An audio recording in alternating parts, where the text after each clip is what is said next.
В праздничные дни в Алдане соревновались на снегоходах. Отличительной чертой гонок стала новая дисциплина – биатлон. За снежными снайперами наблюдал Руслан Павлов. Снежные снайперы. Такое определение теперь можно применять к местным любителям экстремальных видов спорта. На очередных районных соревнованиях по гонкам на снегоходах, кроме трамплинов и петель, на трассе появился огневой рубеж. Все-таки танковый биатлон есть, лыжный биатлон есть, а мы решили сделать снегоходный биатлон. Тем более, что в России это уже набирает вид спорта обороты, и мы уже тоже работаем в этом направлении, чтобы все-таки выйти на всероссийский уровень. На этот раз биатлон на снегоходах был своего рода экспериментом. Горно-спортивный класс машин допускался только гонки, а для тяжелого класса, утилитарные снегоходы и бураны, задача стояла более сложная. Закрыть 5 мишеней после экстремального вождения непросто, поэтому попадали редко, мешала и амуниция.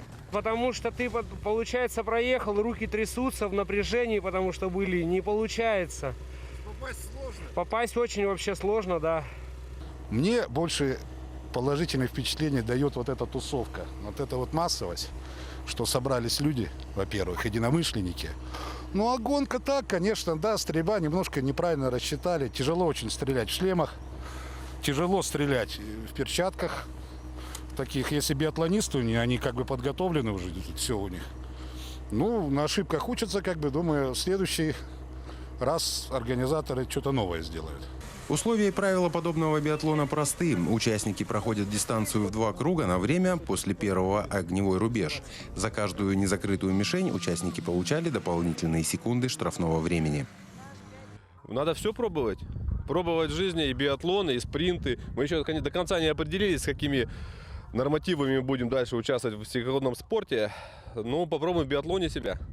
Биатлон набирает обороты. Первый блин хоть и был комом, но на вкус показался всем съедобным. По мнению организаторов и участников, подобную практику нужно развивать и прививать дальше.